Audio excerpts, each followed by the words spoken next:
Hello, BookTube. I'm Jonathan, and today's topic is thought-provoking books. So I have recruited a very thoughtful booktuber, a professor, author, and I've been told an absolute menace on the tennis court.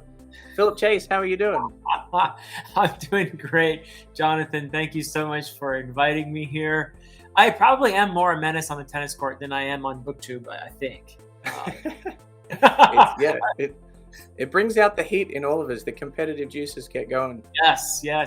Of course, you'd have to ask my tennis buddies about that. But I like it. Well, some of you may know I like to focus on science fiction for my channel, and Philip focuses on the best of fantasy. That's me. Did I get that right? That was perfect. That was perfect. Yeah, feel free to rate my Philip Chase impression in the comments.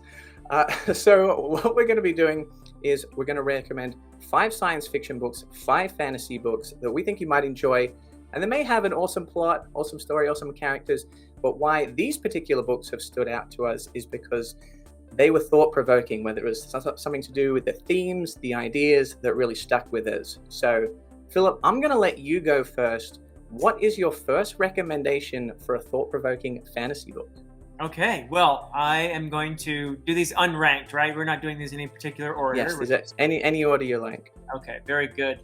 So I tried when I was thinking of recommendations to diversify a little bit for you, and since we fantasy people love our long series, there's going to be a couple long series here, but also I thought let's give some standalones for someone who might not want to commit to 16 books or something, right? So a couple standalones, and then I'll do a trilogy. So let's start with a trilogy.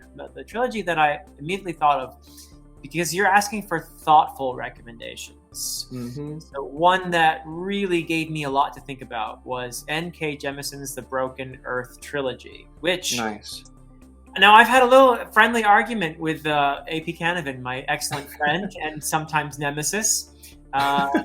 And he thinks that it's actually science fiction, whereas I would argue that it's more fantasy. So that could be interesting for you as well, since you're a science fiction person. I like it. Yeah. I would argue, though, that ultimately it does rely more on magic than science, which in my book makes it fantasy, but I won't get into the nitty-gritty there. Why I think it's thought-provoking.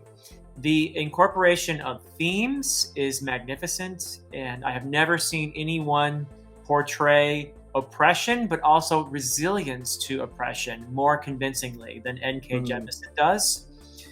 And also she does something very unusual in that she uses second-person narration. Yeah. Which is, you may have heard about that, and it's a bit wild, and it doesn't really make sense until you get to the end of the trilogy. Then you're like, oh, that's why she did this. And it's part of the story. That's what makes it brilliant. It's not just a gimmick. It's part of the story. It's an important part of not just how the story gets told, but of the story itself. So it's very thought-provoking. I like that. Well, this is a book I have actually read. I perhaps got tricked into reading it under the guise of it being science fiction. So as someone that reads more sci-fi than fantasy, I will weigh in on that little debate and say it read much more like fantasy to me. Good. There's maybe a little bit of environmental science. There's one kind of interesting technology thing, but for the most part, it felt much more magical. For me, I can definitely see what people enjoy about this book. I was a little bit mixed on it, but I did like the themes. I did like how it felt quite ambitious in what it was going for. I felt like the second person was unique. It didn't bother me, but I'm not sure it quite made sense to me either. But that's because I only read the first book. So yeah, you have to get to the end of it for someone that was mixed on the first book, didn't love it, but I saw some of the appeal. Would you recommend keep going? Do you think it pays off in books 2 and 3? I personally think so. I really do. I know some people who prefer the first book over the second and third, so you're going to hear different answers to that question. But I personally got more engaged with each book and found that I didn't completely appreciate the first book until I finished the third. So my answer to that is yes, definitely. I think you would get more from it if you did keep pushing through books 2 and 3.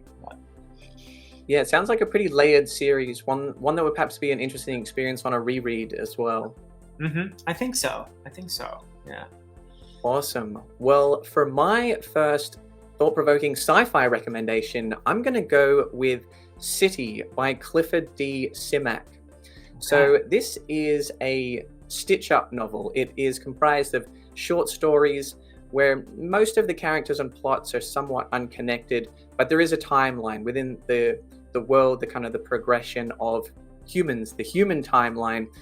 We do kind of see things play out, and things that kind of set up early on are rewarding later on. And something that I really liked about it is how each of the stories had a very clear theme. Each of them had an idea that Simak would explore, and it was a little bit expositional. Didn't really it was very talky. There's a lot of the characters just talking about the ideas, but I found the ideas so rich that I was really engrossed in them.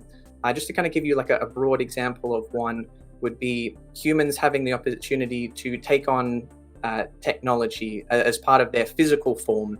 And for the people that do, they find it to be demonstrably better. It improves their lives. But other people are worried about that impacting their humanity. What does that mean for the evolution of human people if we just kind of take this big technological jump? Does that change what it means to be human? So that's just an example of one of the ideas that it explores. And I think Simak is a master of this. I slightly preferred his novel Way Station. I do lean a little bit more towards novels than short stories in general, but I feel like this one, if you like short stories and you like lots of different ideas packed into a classic, 200-page or so sci-fi book, I definitely recommend trying out City. Sounds marvelous. Yeah, I love how idea-driven science fiction tends to be. And that is part of the appeal. I definitely appreciate that, and the exploration of ideas that you see in a lot of science fiction. And the other thing that piques my interest there is short stories, because short stories are very hard to pull off well. Yeah. I've seen a lot of great novelists try short stories and come up a bit short, frankly. And so, but I think science fiction short stories should work well. I think there's an advantage there because it is such an idea-driven genre that you could mold the story around the idea, I think, pretty effectively. So that sounds very intriguing to me. Yeah, absolutely. And something that I forgot to mention that I should have, as well as human characters, we do get robots and talking dogs. The dogs are great. I actually wanted more dogs. Can't get enough talking dogs, in my opinion. So I wish Charlie was in the room. Channel favorite, Charlie the mini poodle, is currently on other business, but stick around next time. We'll get Charlie in the video. Oh, I'd love to meet Charlie. In fact, dogs are the best people I know. So I'm all for lots of dogs in fiction too. Yeah, agreed.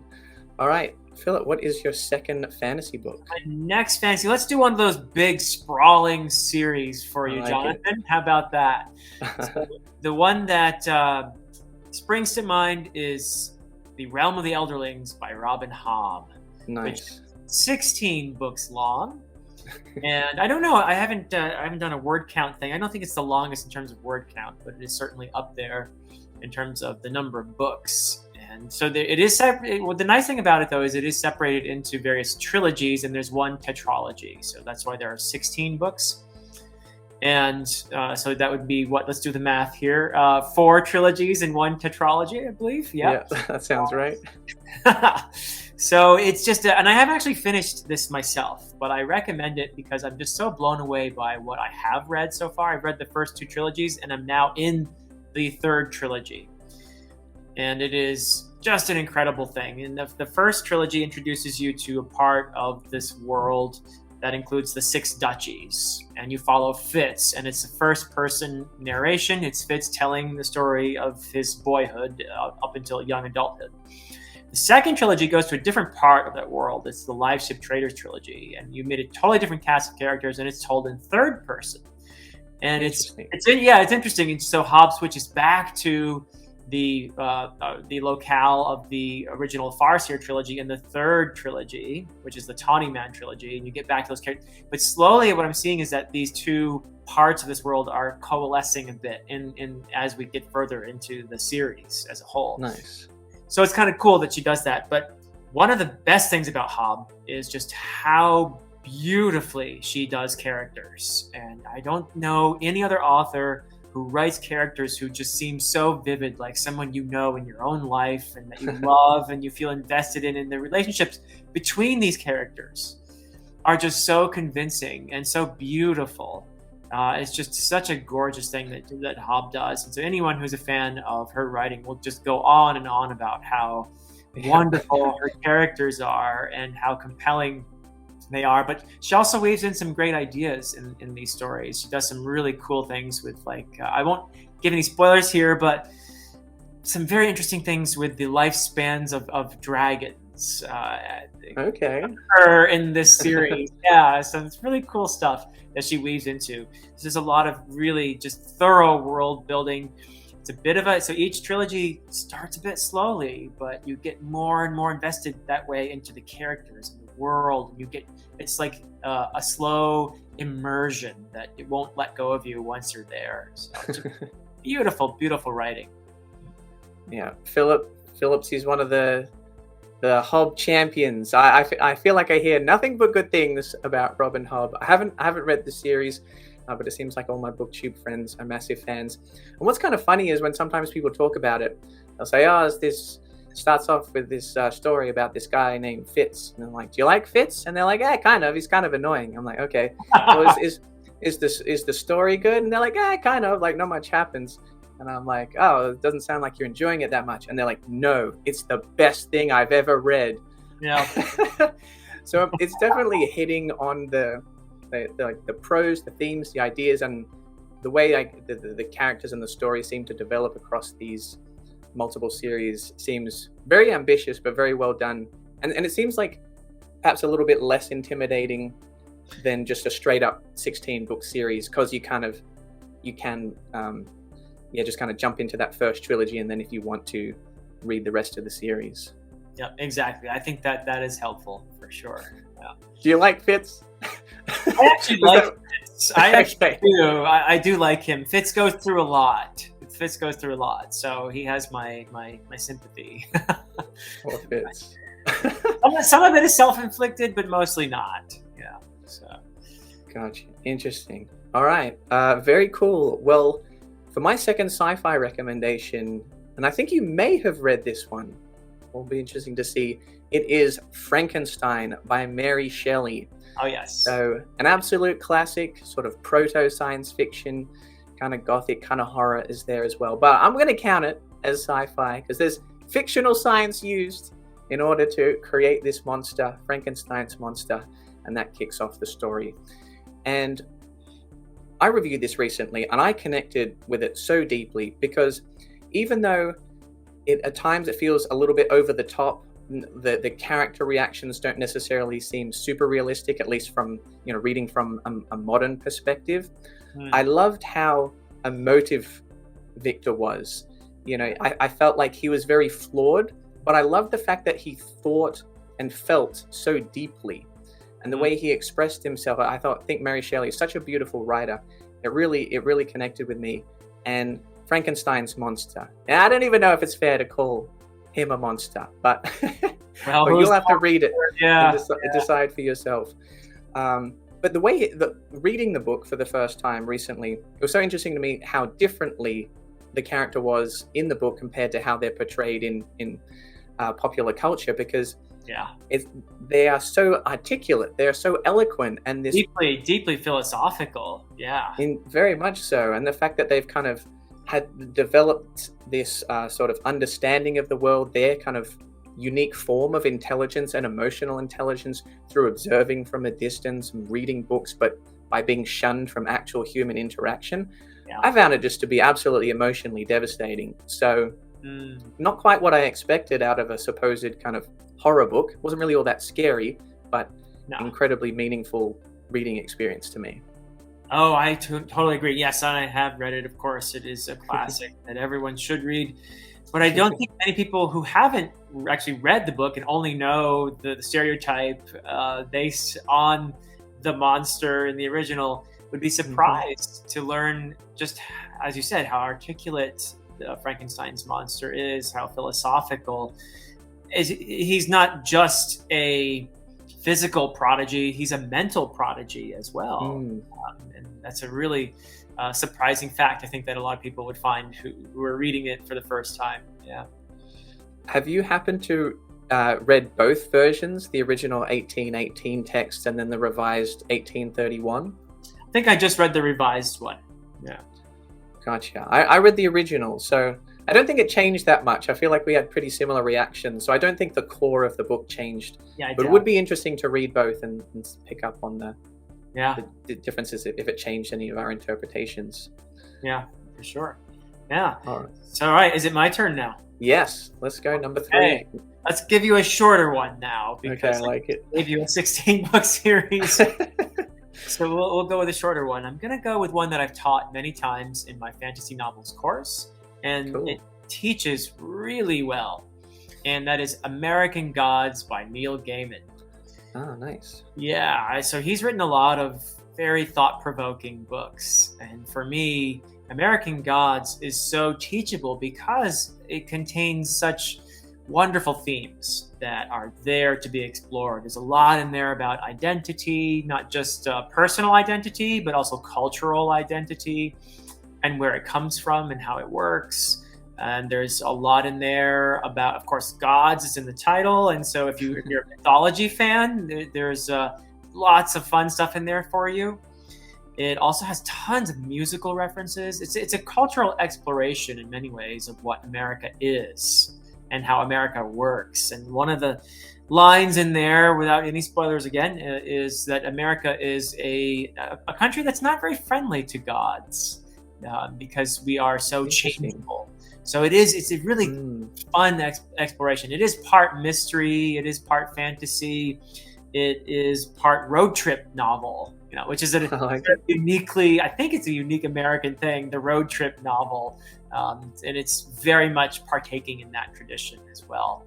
So it's just all that stuff rolled up into one, written by one of the, I think, most gifted writers in fantasy, and one who's willing to take all kinds of risks in Neil Gaiman. I like it. I've heard a bit about that book. Heard a lot about Neil Gaiman. I haven't read anything by Neil Gaiman, although I did watch the show Good Omens. Did you happen to watch the TV show? No, I'm not much of a TV watcher, but I actually did catch part of the recent series based on The Sandman. Nice. Yeah, but I didn't see Good Omens. Well, if anybody's watched the show and read the book, let us know if you think it kind of captured the tone of the book, his voice. I quite enjoyed that. So let me know whether I need to check out Neil Gaiman. Is American Gods comedic at all? I think you will find yourself, there are certain characters in there that you will definitely have a wry smile over. It's not laugh out loud kind of humor, but probably slightly less comedic than Good Omens. Perhaps, because Good Omens also was involving Terry Pratchett, who is definitely all about the comedy. So yeah, I think that's probably the difference. But no, there are some very witty, dry, clever stuff in there too. A couple particular characters that are funny in not a laugh out loud kind of way, though, in a con man kind of way. Okay, I like it. Very cool. Well, moving on to my third sci-fi book recommendation. We've done a couple of classics. I'm going to give you more of a modern sci-fi book here. I'm going to go with A Memory Called Empire by Arkady Martine. So this book follows someone that is traveling to the largest place in this intergalactic empire, whereas they have been raised on an independent station. They are now going as an ambassador to Teixcalan, and they have the interesting situation of replacing the person whose job they're taking over. The person they're replacing died under mysterious circumstances. So that's always a nice job position to be accepting. And I like this world. It kind of has some kind of Dune and Foundation influences. It does some very interesting things with language, and I think the character dynamics are great. But the thing that made this book stay with me, the reason why I think it was quite thought-provoking, was the way that it explored culture and people and feeling like an outsider, and how you adapt to being a fish out of water, and what is successful or less successful in that sort of situation. And I read something in A Memory Called Empire, the first book in the duology, A Memory Called Empire and A Desolation Called Peace. And I was like, okay, I get that's kind of the situation now. And then we got to the second book, and no, that's what you might think, but that's not at all how it is, and how it was, and how it will be going forward.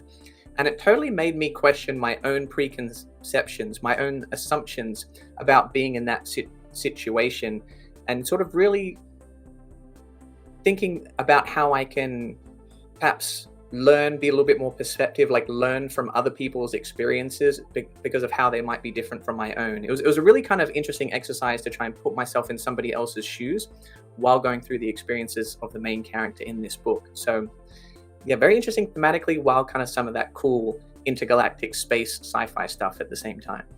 Oh, I love it. And it's so interesting because Neil Gaiman wrote American Gods. Now, Neil Gaiman is originally British, and he was writing from the perspective of an outsider. Yeah, and nice. The character, Shadow Moon, is also very much an outsider. So that's something that our two recommendations have in common, the looking at a culture from the outside. Yeah. I like that. Yeah, Arkady Martine, I think she did that very well. All right, Philip, what is your fourth fantasy book recommendation? The last recommendations here. So I'm going to go with the other short one, and I'll finish with the big series again. How about that? Okay. So we'll do a standalone. It's actually a very small little book. You probably could read it in a day or two. And it's by a very gifted writer named Susanna Clarke. And this is called Piranesi. And Nice. It is absolutely delightful, dreamlike experience to read this book. It is a book that will surprise you. It's one of those books where you're like, what actually happens in this book? And if I were to tell you what happens, you'd be like, really? That's interesting? It's really more in the experience, and it is relayed in a fashion that for most of it is the narrator writing in a journal. So it's Okay, nice. journalistic in that sense. But you're piecing together what's going on as you're reading these journal entries. And it is full of some surprises. And some of it is just completely will just like, what? And it'll take you some time to wrap your head around what's happening. And by the time you start figuring things out, you suddenly find yourself incredibly invested. And it just somehow at the end, it just became so moving and so beautiful. And just all about, again, it's about identity, but also about one's connection to one's fellow beings, and explored in a world that is something different from anything I've ever seen. It's just, and you're never quite sure either. It's one of those books where, wait, am I meant to take this literally, or is this going on the narrator's brain where I'm getting this person's sanity, or what? How am I supposed to take this?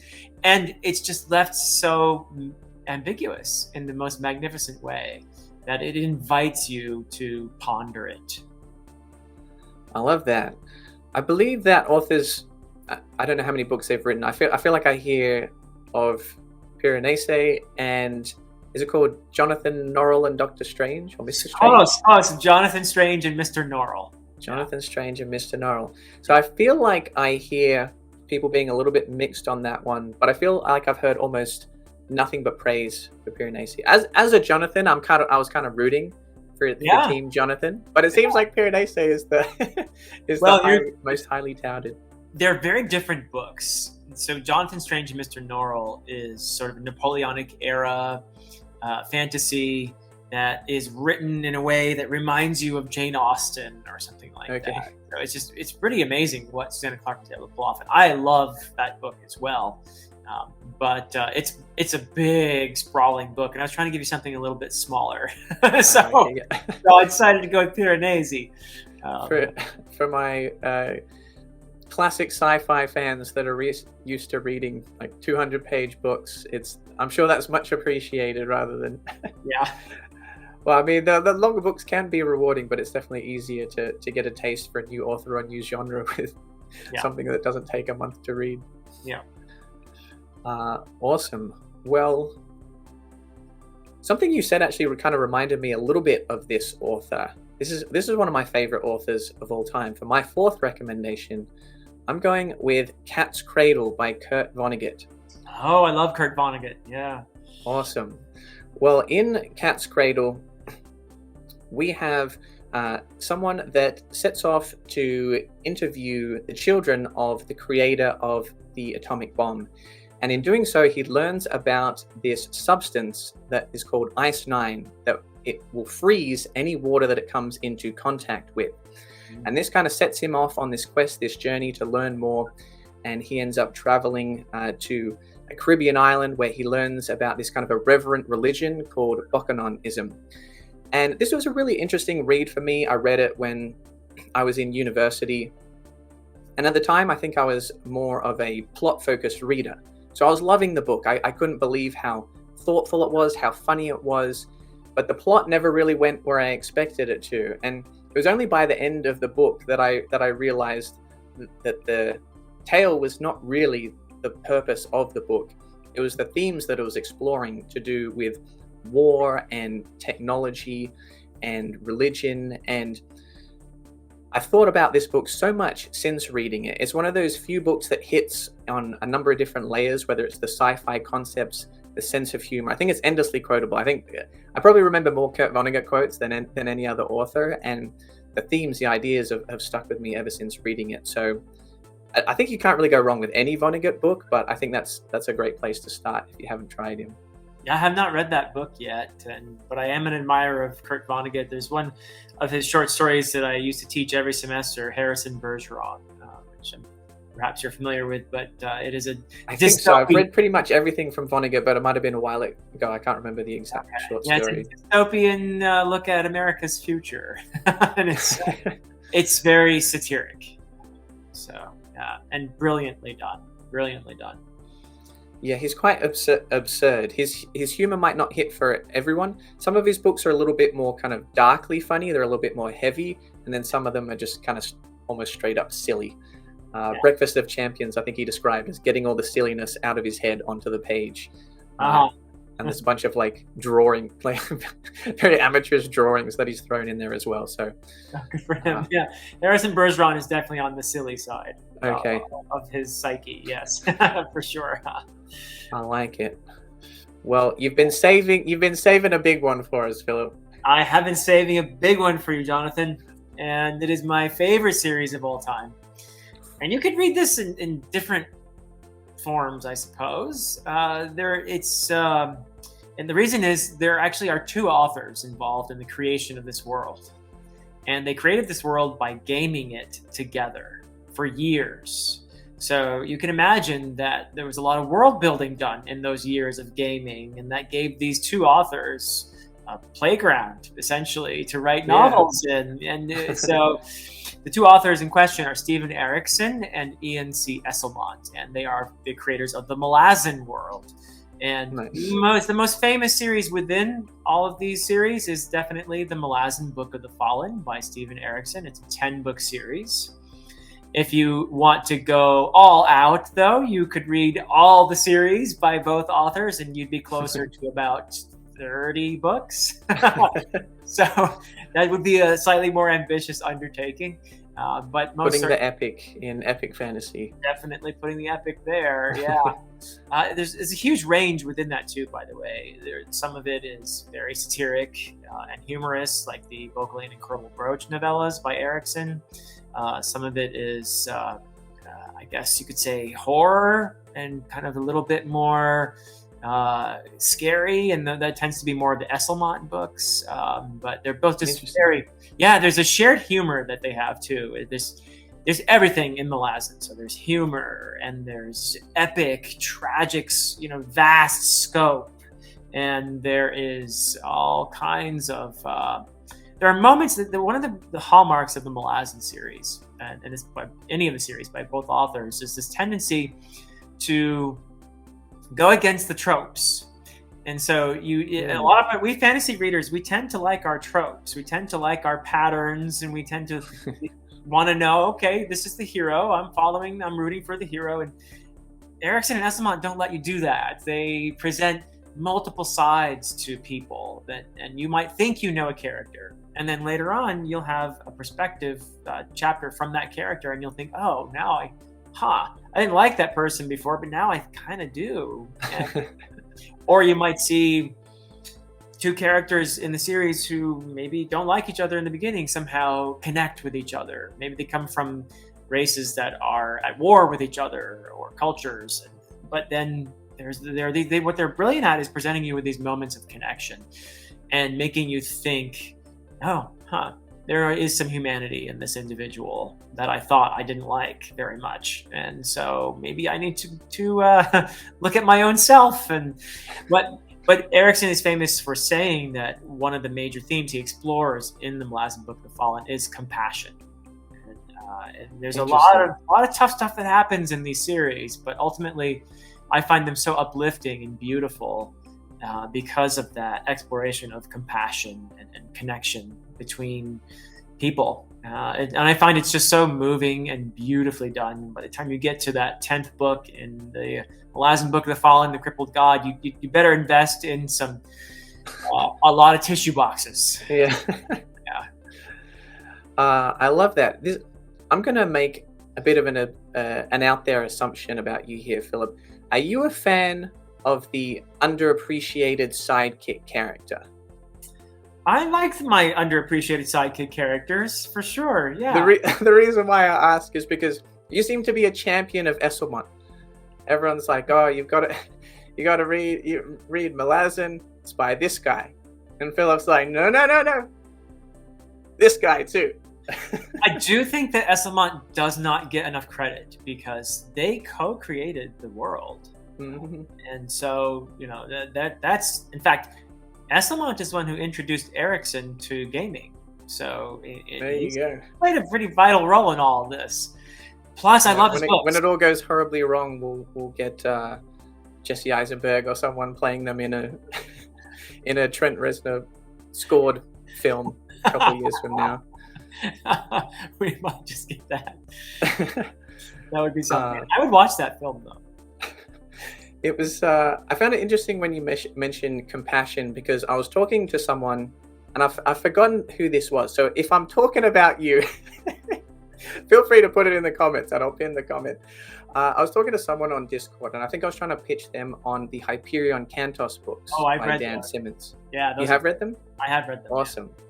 And my pitch for the fourth book, The Rise of Endymion, which I liked, it wasn't my favorite of the four, but I liked all four books, was that it was an 800-page exploration on compassion. And that person's response was, I don't need to read that. I already read Malazan, a 10,000-page exploration of compassion. Yeah, well, I mean, I don't think you can get enough compassion, though. Yeah. That's a good thing. Yeah. You can't have too much compassion, right? I don't think so. Maybe that's the story of the book. They get to the end and it all went wrong. It all goes horribly wrong in book 10 because there was just too much compassion. Oh, no. We OD'd on compassion. It would be a good way to go. Awesome. Well, for my fifth and final sci-fi book recommendation that I found thought-provoking, I'm going to go with Rendezvous with Rama by Arthur C. Clarke. Okay. So in this book, we have humans that detect an object in space that looks cylindrical. It looks too specific of a shape, too perfectly formed a shape to be natural. So how did it come to be? Is it aliens? Where did it come from? Where is it going? So they set out to explore this object. It's part of the big dumb object subgenre of science fiction. And Arthur C. Clarke does a great job of explaining the physics. I think that the visuals described in this book are amazing. And I'm really looking forward to the Denis Villeneuve film, which maybe is going to come out 2024. Who knows? Oh. Whenever it's coming out, I'm going to watch it because I think it'll be amazing. Wait, isn't he still busy with Dune? Yes, I think he's doing the second June movie and then Rendezvous with Rama. Oh, cool. Oh. Yeah, he's the sci-fi king. He Blade Runner 2049, Arrival, June. He's killing it. Crown him. Yeah. Put my quote on the poster, please. Whoever's distributing Rendezvous with Rama, I want the Words in Time quote on the poster. But what made this so thought-provoking to me was the ending. An ending which I actually, at the time when I read it, thought was a little bit anticlimactic. I remember reading it and I was like, okay, I enjoyed that, but I wouldn't put it on the same level as 2001: A Space Odyssey or Childhood End. But I just haven't been able to stop thinking about it, what that ending would actually really mean, for people, for humans, our place in the universe, the kind of the breadth of time that would be relevant to. It really just kind of pops up in my brain, and it just starts like ticking over and over again. So it's kind of a thinky one. It didn't kind of blow me away initially, the same way Childhood End does. But if you like those kind of deeper questions with perhaps, being a little bit open-ended, letting you do some of the work, then you might enjoy Rendezvous with Rama. Wonderful. All right. That sounds fantastic. I don't mind doing a little bit of work when I'm reading. So yeah, that's you got to have that mentality if you're telling the students to put in the work too. That is true. It's only fair. Yeah. It's part of the fun, though. It's a great job when your work is actually your hobby, right? Yes. That's the booktuber's creed. Yes, indeed. Yeah. Otherwise, we wouldn't spend all these hours doing this if we weren't passionate about it, right? Yeah, my real passion is woodwork, but sci-fi is just where the YouTube numbers are. That's right. Just grinding out all these stupid sciencey books. Yeah. Well, awesome. This was a lot of fun. Philip, I'm sure, has exploded your TBRs there, but he also gave you a couple short ones to kind of dip your toes into. I was trying to be nice. Much appreciated. Yeah. And as of recording, I believe Philip is just short of 20,000 subscribers. By the time you watch it, it might have already ticked over. But if you're quick, you hurry, go click that subscribe button on Philip's channel. You might just be number 20000. Yeah, that would be great. Awesome, man. Well, I appreciate you coming on the channel. This was a lot of fun. Click all the buttons, and you can find more sci-fi content over here.